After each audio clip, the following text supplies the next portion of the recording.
glaringly obvious that Mr. Miskelly had never been to this location before.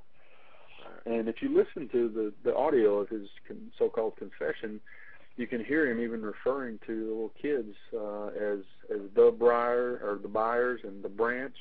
And it's not a way that Mr. Miskelly would have referred to someone. The officers are pointing to newspaper articles with the victims' pictures on it, and he was just simply parroting what they were giving him.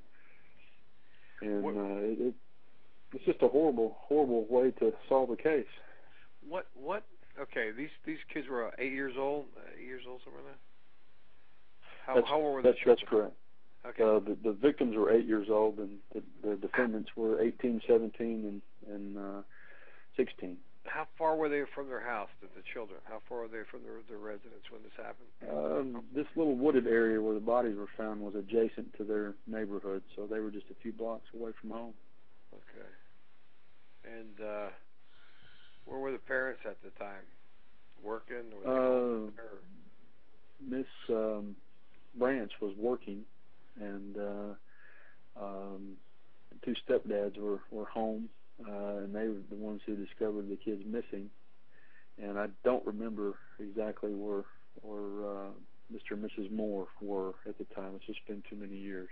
Okay, the two stepfathers, right? And did they go looking for the children, or they did?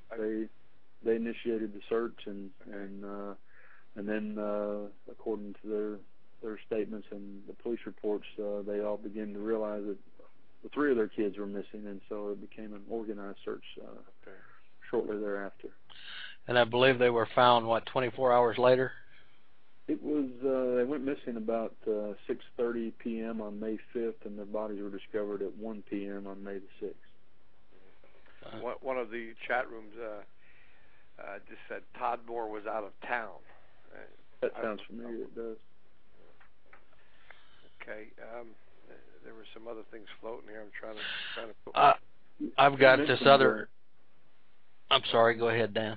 I was just going to say, as Joe stated earlier, about the police had the technology to videotape. They videotaped Mr. Hutchison, and they videotaped other witnesses, but they seemingly didn't have the technology to record Mr. Miskelly's interrogation from the beginning to the end. And the part where they're screaming at him and telling him that he flunked the polygraph and all the other psychological pressure they bore on him, that didn't make it to the tape somehow. Yeah, well, and I don't understand how any American, if that's presented to the jury, that they couldn't see through that.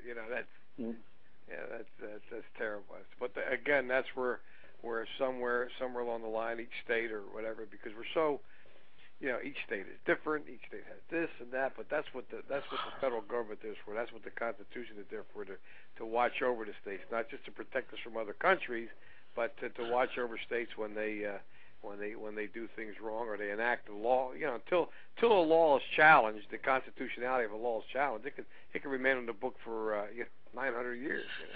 Well, I'll tell you something that'll frighten you, and this is, you can look this up, and the Fraternal Order of Police back in the late 80s and early 90s went to each of the state legislatures and passed what is commonly referred to as the Police Officers' Bill of Rights. It was actually passed here in Arkansas, but the language in the bill stated that before it could be enacted, each local county or city had to adopt it. So it wasn't something that was mandatory statewide. Each community had to decide whether they wanted to adopt it or not. But according to the Police Officers' Bill of Rights, which is and most of the states have revoked it now because of the publicity surrounding it, but at 1993, the law in Arkansas was that if you are a police officer, you are entitled to, if you are accused of wrongdoing, you're entitled to a lawyer present during the interrogation. You cannot be questioned by more than one officer at a time. You have to have a break after so much time has elapsed. You cannot be deprived of food or water, and you are entitled to have the entire interrogation videotape from beginning to end. Oh, that's the same thing the defendant gets, don't they? No, we don't get that. Retarded kids don't get that same right. It's basically a super Miranda right. Yeah. And if you're mentally retarded or you're